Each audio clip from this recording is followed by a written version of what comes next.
Welcome back to Major Intonio's presentation of The Great Pacific War by Hector C. Bywater.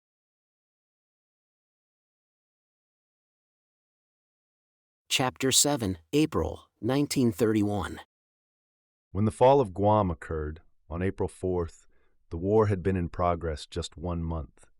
Events in this opening period had vindicated the judgment of those American strategists who had all along warned their countrymen that the remote islands of the Western Pacific could not, in existing circumstances, be held against a hostile Japan, and must inevitably be forfeited soon after the outbreak of war. But although these grave reverses had been foreseen by the initiated and discounted in advance, their moral effect both in the United States and abroad was nevertheless very marked. Since at this time nothing was known of the heavy price which Japan had been compelled to pay for her initial successes, it was widely assumed that her losses were trivial, nor did the official Japanese bulletins seek to correct this impression. Not until the submarine S-50, with Captain Harper on board, reached Honolulu did the world learn the truth about the heroic defense of Guam. His story of the smashing repulse of the first attack, together with the submarine and destroyer officers' accounts of the casualties inflicted on the invaders of the Philippines, were hailed with enthusiasm in America, for at least these proved that the enemy was not invincible, as not a few people, disheartened by successive misfortunes on sea and land, were beginning to believe. At the same time, there was no gainsaying the formidable nature of the task which now confronted the United States. It was clear that the military power of Japan was enormous.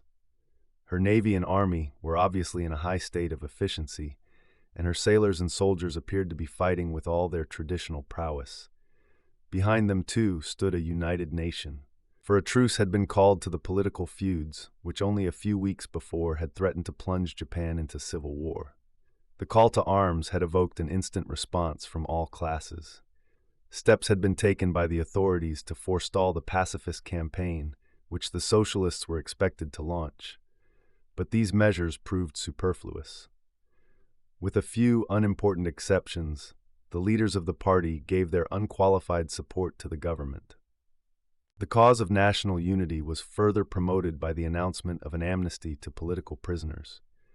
How far matters had progressed in this direction was shown by the publication late in March of the famous National Manifesto, setting forth at great length the reasons which had constrained Japan to defend herself against the unprovoked and intolerable aggression of the United States. To this document were appended the signatures of 100 Japanese prominent in every walk of life, including half a dozen leading members of the Socialist Party.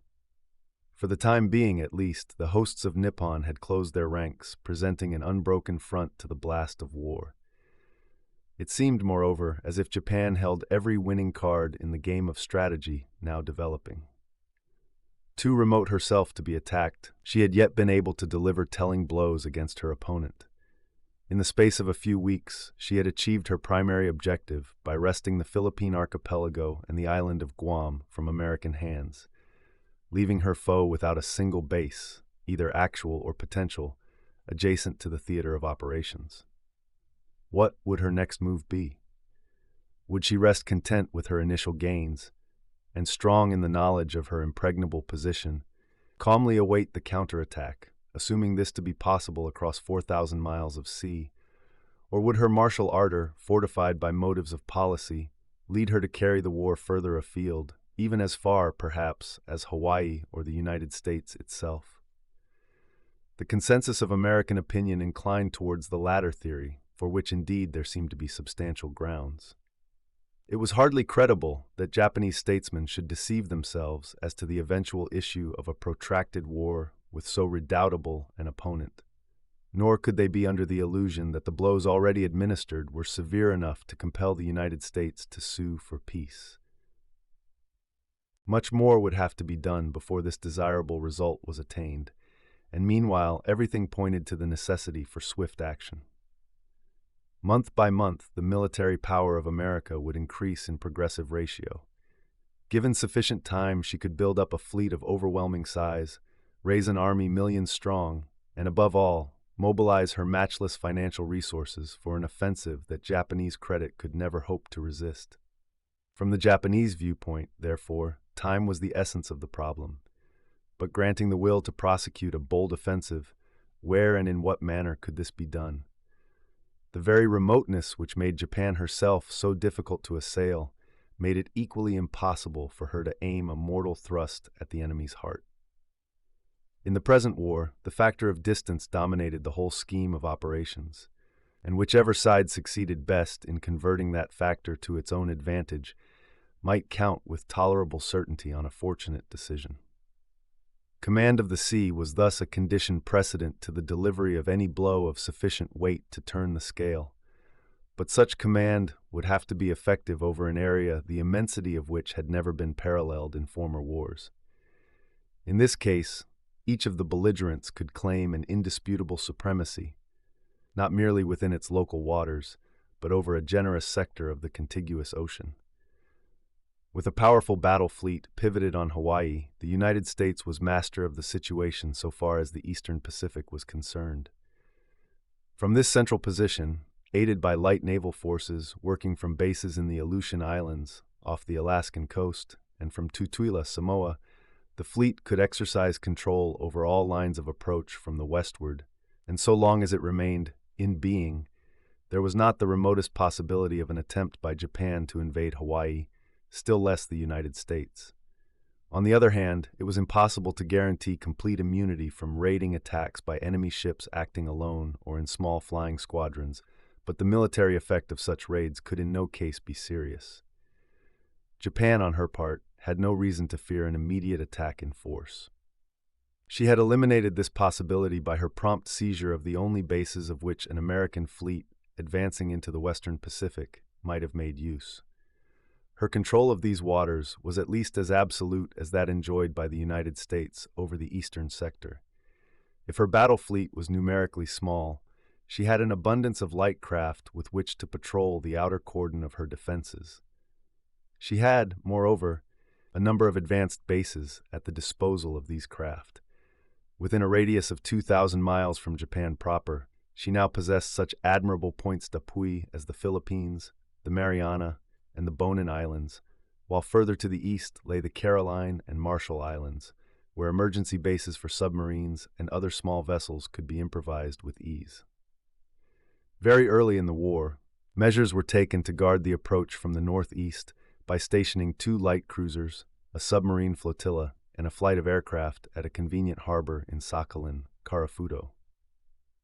Japan, in short, held all the keys of the Western Pacific, and it seemed impossible that any hostile force could venture into that area without courting destruction.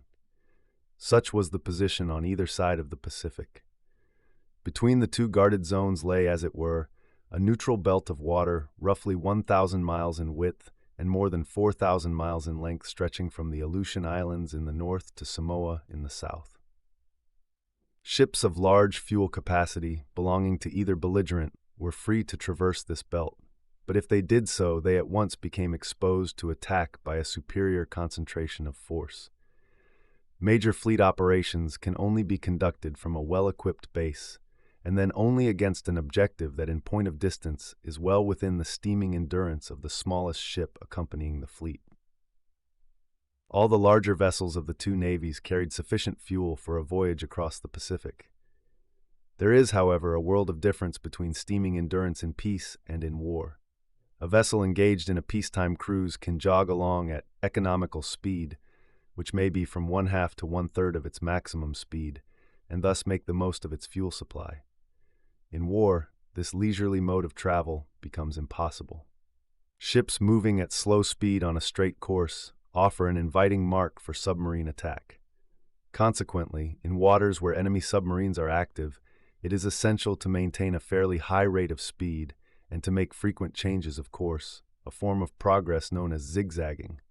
In these circumstances, the consumption of fuel is very heavy. Authentic figures of warship steaming endurance are rarely published. But it is a safe surmise that the battleships and cruisers of both navies were limited under war conditions to a continuous voyage of 4,000 miles. This meant that they dare not venture more than 2,000 miles away from their nearest base. The collective radius of either fleet was still further circumscribed by the presence of its destroyers, the fuel capacity of which was much smaller than that of the big ships. It was possible, of course, to refuel these boats at sea, but to do this the vessels concerned had to reduce their speed, so that the process entailed the risk of submarine attack. Yet for the battleships to have put to sea without their escort of destroyers would have been madness. A survey of all these considerations made it clear that neither the American nor the Japanese fleet could operate beyond a distance of more than 1,000 miles or so from its bases. This, as we have seen, ruled out the possibility of direct oversea attacks in force. If Japan wished to deal heavy blows at her enemy, she had first to secure a base within easy reach of the objective, and how was such a base to be secured? Conversely, the United States could not wage offensive warfare until base facilities in the Western Pacific had been acquired. Having regard to these patent truths, it is not to be wondered at that many observers prophesied that the Pacific campaign would speedily end in stalemate. Peace must soon be negotiated, they said, because of the physical impossibility of deciding the issue by combat. This view was widely held in the United States, where a section of the press was already urging the government to make overtures for peace, on the ground that nothing was to be gained by prolonging a struggle so obviously futile. The peace movement received considerable impetus when the economic effects of the war began to make themselves felt. In the 10 years preceding the war, American commerce with the Far East had undergone a rapid expansion, and in 1930 it represented an appreciable percentage of the total foreign trade of the United States. With the outbreak of hostilities, this profitable traffic came suddenly to a standstill. The ports of Eastern Asia could no longer be reached by American shipping, and while American goods might still be conveyed to the Chinese market in neutral bottoms, it was only too evident that other countries would make a determined effort to capture for themselves the lucrative trade from which their erstwhile American rivals were now excluded. This was a serious prospect for the United States, which in recent years had become more and more dependent on Asia as a market for her surplus commodities. As far back as 1921, a well-known American economist had emphasized the vital importance of developing trade in this quarter. New markets, he showed, must be found to replace those of Europe, whose effective purchasing power had been reduced by the consequences of the World War of 1914-18. American manufacturers must export greater quantities of their products than at present. In order to keep running at full capacity, the plants which have been enlarged to meet the demands of the last 7 years, and to continue to employ all American workmen at wages that will enable them to maintain unimpaired the American standard of living, of which we are so justly proud. The Far East offers the great possibilities of an unexploited field. His advice had not fallen on deaf ears. In the race for commercial supremacy in China, the United States had gained a definite lead. American capital had been lavishly invested in Chinese industries. Some of the richest concessions there were in American hands, and the economic relationship of the two countries was growing ever closer. Now, however, the fruits of 10 years of strenuous work were threatened with ruin. Although this danger may have been imperfectly realized by the American people at large, events soon occurred to remind them that the apparent deadlock in the main naval sphere did not extend over the entire Pacific. American trade with the Far East at this time was largely conducted under neutral flags, and could not therefore be entirely dislocated by the war with Japan. All merchant vessels flying the Stars and Stripes within the sphere of Japanese naval operations were either seized, captured, or driven into neutral ports, such as Shanghai and Hong Kong, within the first 2 weeks of the war. But their total number was inconsiderable, and it could not be said that their loss or immobilization had any appreciable effect upon the course of the conflict. Altogether, 11 ships fell into Japanese hands in this way. Apart from those taken in the Philippine campaign and intercepted on the high seas during subsequent operations, their hulls and cargoes representing a total value of about $2,500,000. A good deal of unfavorable comment was aroused by the action of the Japanese in taking possession of an American steamer at Yingkou, the port of Niuchwang, in Manchuria, which was regarded by Japan as one of her dependencies.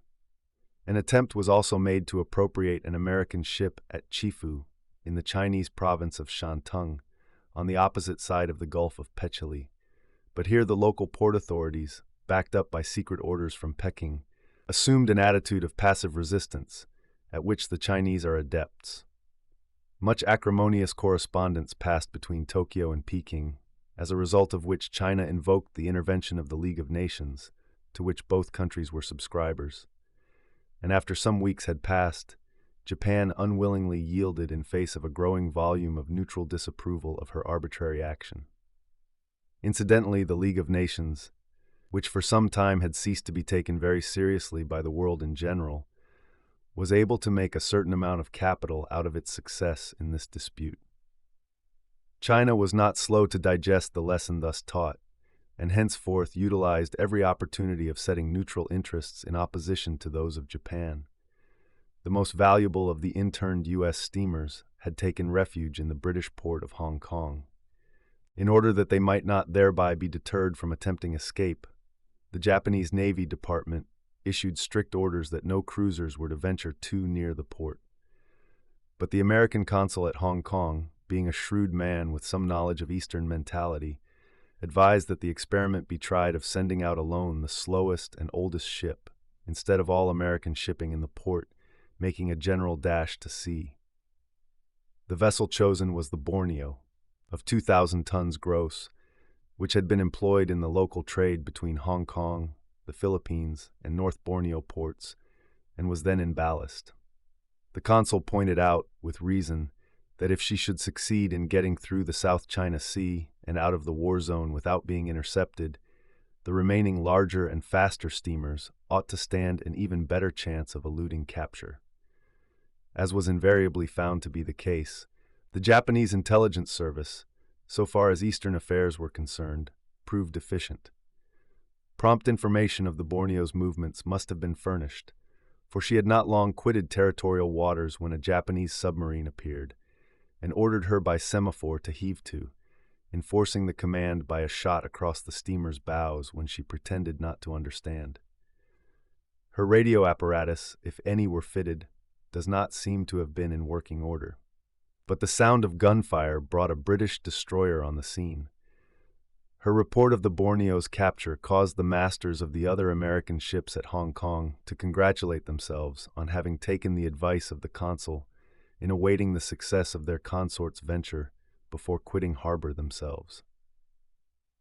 For some weeks after the outbreak of war, Japanese cruisers were busily engaged in searching neutral bottoms for American-owned goods which might be deemed contraband of war, but it was not long before means were found to evade this inquisition, neutral shippers and consignees being employed on an elaborate scale.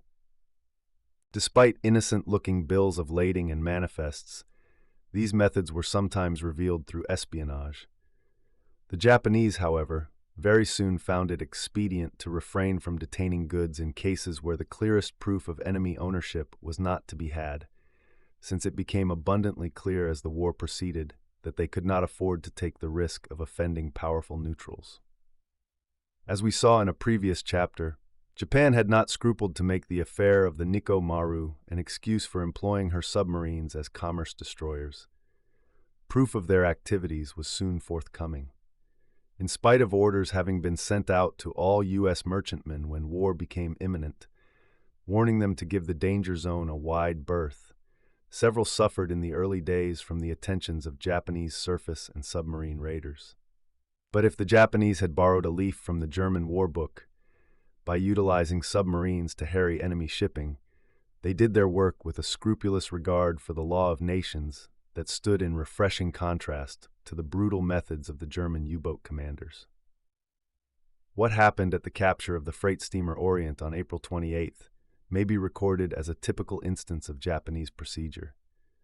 The Orient, on passage from Sydney to San Francisco, was intercepted by the Japanese submarine Ro 51 in mid-Pacific, some 150 miles northwest of Washington Island. When first sighted, the submarine lay about 2 miles ahead. She fired a blank charge as a signal to heave to, whereupon the American ship put on speed, altered course, and endeavored to shroud herself in a pall of smoke. But the superior speed of the submarine foiled this maneuver. 2 shots were fired across the bows of the Orient, and it was not until the chase had continued for some time that the submarine began shooting in earnest. Even then, only unfused 12-pound shell were used. One of these hit the steamer's funnel, upon which her master stopped his engines and ordered the boats to be cleared. The submarine now approached to within a few hundred yards, keeping her guns trained on the steamer, and sent off a boarding party. His papers having been impounded, Captain Sandstrom was informed that an armed guard would be placed on board, and that he must navigate his ship to Jaluit in the Marshall Archipelago, which was serving at this time as one of the Japanese advanced bases. He was required to sign a document putting him on his honor to attempt no escape, the alternative being the destruction of his ship and the casting of himself and his crew adrift in open boats. After some hesitation, he gave the required pledge, an action for which he was subsequently abused by many critics in America. A few days later, in the same locality, another submarine held up the USS Bath, a fleet auxiliary carrying cargo, on her way from Honolulu to Tutuila. On this occasion, the victim, though in no condition to offer effective resistance, she was only armed with 2 machine guns, made a resolute effort to escape, and was only brought to a halt when her engines were wrecked by a shell. 5 members of the crew were killed and several others wounded. The injured men were taken on board the submarine, and after receiving medical treatment, were transferred with the rest of the crew to a British steamer which had put in an appearance during the chase. The Bath, her engines being found to be beyond repair, was scuttled. Finally, on April 30th, occurred the affair of the Pershing, in which the Japanese behaved with a remarkable degree of chivalry, the underlying motive for which was not immediately appreciated. The Pershing, a government transport recently renamed on being taken over from the shipping board, had sailed from Honolulu on the previous day, bound for San Francisco. She had on board upwards of 200 officers belonging to the Army and the Coast Artillery Corps, the majority of whom had been recalled for instructional duties in connection with the training of the new armies which were being enrolled in the States. There were besides a number of officers and men invalided home, and some score of officers' wives with their children. It had not been considered necessary to provide an escort for the voyage to San Francisco, since there had been no reason to suspect the presence of enemy vessels on this route, though as a matter of precaution, all the approaches had been patrolled by flying boats since the outbreak of war, so the transport sailed alone with no premonition of danger. Shortly after dawn on April 30th, the radio station at Pearl Harbor, Hawaii, picked up a signal from the ship which read, "We are being chased by Japanese submarine, enemy gaining fast and firing on us." No further message came through, and it is easy to imagine the consternation that prevailed at Honolulu when the alarming news became known. As a government transport, the Pershing would be legitimate prey for the enemy, and the gravest fears were entertained for the safety of those on board. 2 large seaplanes were ordered to rush to the rescue, and destroyers were also dispatched, but there was little hope of their arriving in time to avert disaster. An hour later, suspense was ended by the receipt of a further message to this effect: ship released and proceeding on voyage. Relief at this welcome intelligence was mingled with astonishment and incredulity that the Japanese should have permitted such a valuable prize to go free. But the transport duly reached San Francisco with a remarkable story to tell, which is here reproduced in the captain's own words. 14 hours out of Honolulu, the lookout sighted a submarine on the starboard bow. It was a very large craft, and at first everybody took it for one of our own, for it seemed impossible that an enemy ship should be cruising so far from Japanese waters. But we were quickly undeceived when the stranger sent a big shell screaming over our bridge. As our best speed was 15 knots and the submarine was doing at least 18, escape seemed hopeless. However, I turned away, ordered full steam, and held on until a shell burst only a few feet away from our bows, throwing a deluge of water onto the forecastle. At this, knowing we must be hit by the next shot and being anxious for the safety of my passengers, I judged it best to stop. As the submarine came up rapidly, we saw that she was at least 300 feet long, with 2 heavy guns mounted on deck. An officer and 4 armed sailors boarded us and made me show my papers. I was then ordered to muster everybody, passengers and crew, on deck, and was told by the officer, "This ship is to be sunk. You have enough boats to take all these people, and I will let them go on condition that all the men sign an undertaking not to serve in any military capacity while the war lasts." I pointed out that bad weather was threatening, that in any case the boats would be dangerously overcrowded, and that we had upwards of 40 women and children with us. He then said, "Very well, perhaps my captain may let the ship proceed if the men give their parole not to serve in the war."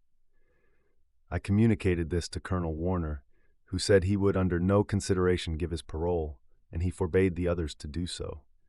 Hearing this, the Japanese officer, who had so far been polite though visibly impatient, grew angry and went back to the submarine for further orders.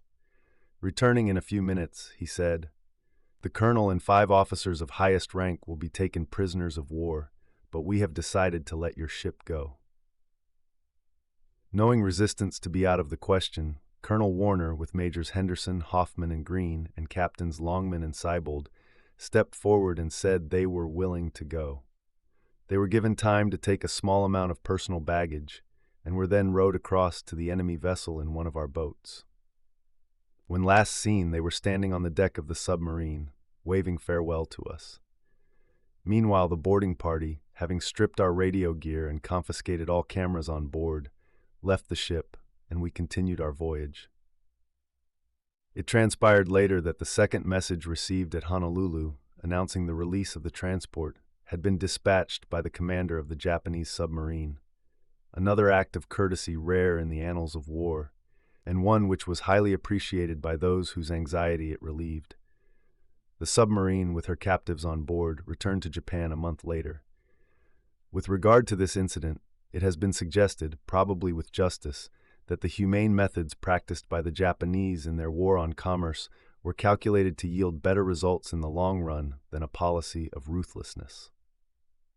A study of history is believed to have convinced the Japanese naval staff that belligerents employing such methods not only avoided giving any offense to neutrals, but encouraged a readiness on the part of pursued vessels to surrender at the first summons.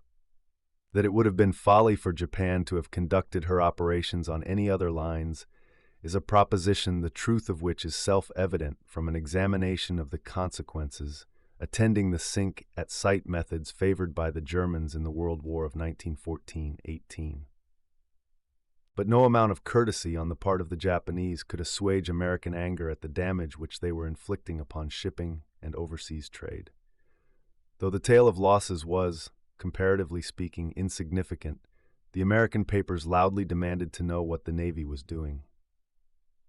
"Why," inquired one San Francisco journal, "are enemy warships free to come and go as they list, sinking our shipping right and left, and making even the passage between Hawaii and the mainland unsafe for our transports? Apparently, there is nothing to prevent them from sailing right into San Francisco harbor. Have the American people been spending vast sums each year on the upkeep of a navy, only to be told when war comes that it cannot do its job?" And much more to the like effect. The truth was, of course, that the Navy was singularly ill-equipped for the task that lay before it. For the protection of American seaborne trade, a large force of cruisers was required, and no such force was available. There were barely enough cruisers to form the scouting division of the battle fleet, whose claims were rightly given precedence over all others. No modern ships could be spared for commerce protection, but the Navy Department so far yielded to newspaper clamor as to furbish up the old armored cruisers Charlotte and Huntington, which had been laid up since many years, and commission them for service on the Hawaii Pacific Coast route. These ships had to be manned with green crews, for the mobilization of the effective fleet had already strained personnel resources to breaking point, and at least a year would elapse before the men who had swarmed to the naval recruiting stations at the outbreak of war would be sufficiently trained for duty afloat. For the moment, therefore, American shipping had to be left pretty much to its own devices. Practically no help could be rendered by the Navy. Preparations were made for arming all ocean-going merchantmen out of the reserve of artillery which had been kept in store ever since the World War. But here again, the shortage of trained gunners was severely felt. In the absence of suitable escort vessels, it was useless to institute any system of convoy, even had the volume of American trade in the Pacific justified such procedure. The Panama Canal being closed, shipping was for the time being practically restricted to coastwise movements, except for the route to Hawaii and Samoa. This concludes today's reading of The Great Pacific War by Hector Bywater, presented by Major Intonio. Join us also tomorrow for the next chapter, or download the complete audiobook from our webshop at www.payhip.com/Antonio. Thank you for listening, and so long.